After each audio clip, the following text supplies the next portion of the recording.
This video is about PTE academic speaking, retail lecture and answer short question. So this video is going to be extremely important if you are preparing for PTE academic speaking because we are focusing on two important tasks that students completely misunderstand. The first one, retail lecture, and the next one, answer short question. So students might think one looks difficult and the other looks easy, but the truth is they may lose marks in both. So today I'm going to show you the exact task structure, what is really tested, smart strategies that actually work, examples, and how to avoid common mistakes.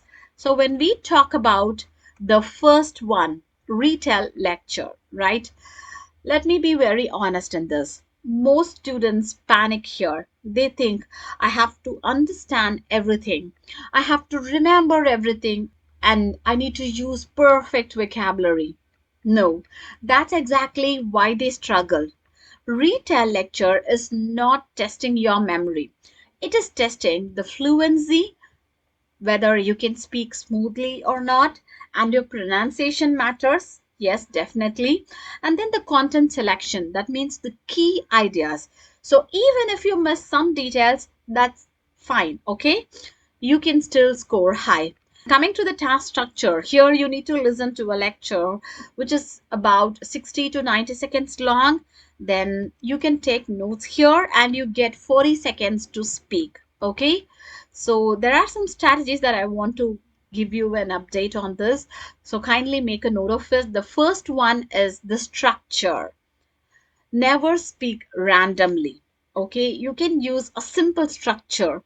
You can start with the introduction and then go with the main points and finally end with the conclusion.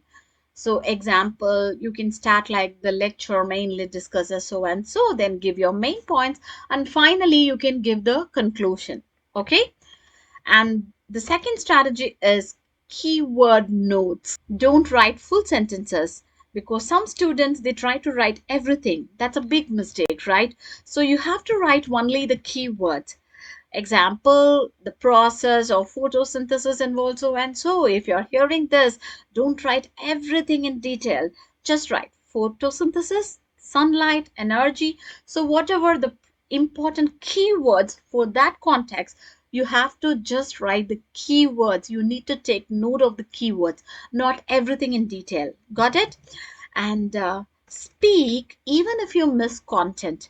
This is very important, right? Because here fluency is greater than perfect content. If you stop somewhere and if you feel hesitate and if you get panic, then your score drops immediately. Please don't do that. So your fluency matters a lot. And the next strategy is you have to connect ideas in a very natural way, flow thinking. So don't say first point and then second point or third point. You can use words such as additionally, firstly, secondly, furthermore, as a result. Okay, these are some of the connectors that you can use it. And let's listen to an audio. Please listen to it carefully. Let me play it for you. Alright, today we're going to discuss the growing issue of urban pollution and its impact on both the environment and human health. In many major cities around the world, pollution levels have increased significantly over the past few decades, primarily due to rapid industrialization and the rising number of vehicles on the road. One of the main contributors to urban pollution is vehicle emissions. Cars, buses, and trucks release large amounts of harmful gases such as carbon monoxide and nitrogen dioxide into the atmosphere. These pollutants not only degrade air quality but also contribute to long-term environmental issues like climate change. In addition to transportation, industrial activities also play a major role, as factories often release untreated waste and toxic chemicals into the air and nearby water sources. As a result of this increasing pollution, many people living in urban areas are experiencing serious health problems. Respiratory conditions such as asthma and bronchitis have become more common, especially among children and the elderly. Moreover, prolonged exposure to polluted air can lead to cardiovascular diseases and reduced life expectancy. To address this issue, governments and organizations are implementing various measures. These include promoting the use of public transportation, encouraging electric vehicles, and enforcing stricter environmental regulations on industries. Public awareness campaigns are also being conducted to educate people about the importance of reducing pollution in their daily lives. In conclusion, urban pollution is a complex problem that requires coordinated efforts from individuals, industries, and governments to create healthier and more sustainable cities. I hope you have listened to the audio and have taken notes, right? If you are giving the response as the lecture is about pollution, it is harmful, there are problems, that's it? No.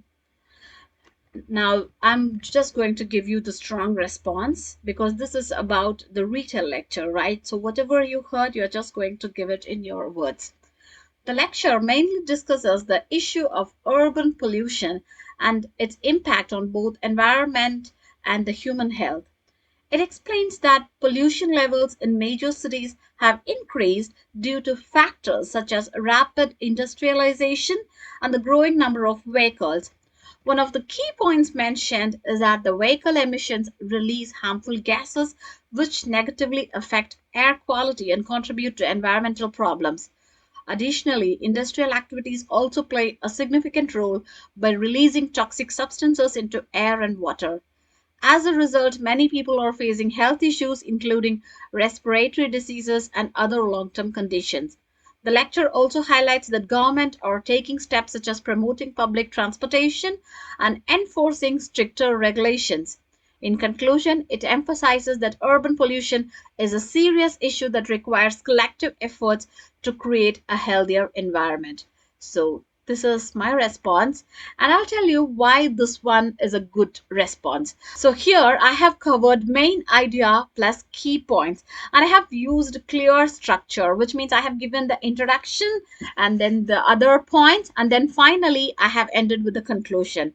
And if you see the flow, the fluency, right, I did not stop anything in between, and then no broken sentences, and I did not use any unnecessary details. So my response sounded more natural, not memorized.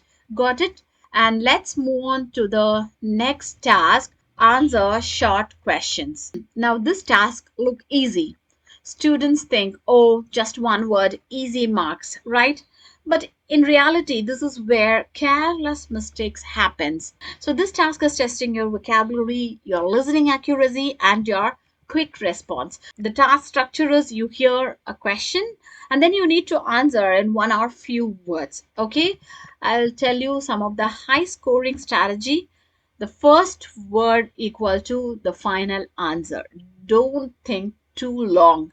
Your first instinct is usually correct. So go with your instinct. And the second strategy is don't over answer. No full sentences. If your answer is doctor, don't say it is a doctor. So the answer is doctor. No, that's incorrect. And the third one, build common knowledge bank. So here, more questions are predictable.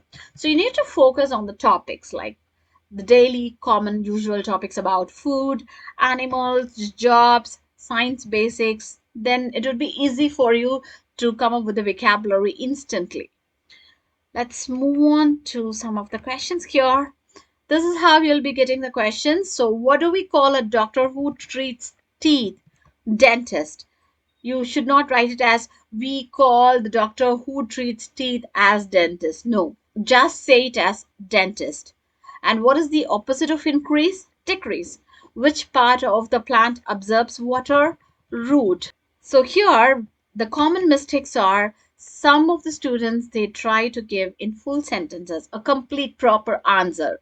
Don't do that. Just give only the keyword answer. And if you're taking too long and mistiming, then you will lose the marks, right? So try to answer immediately.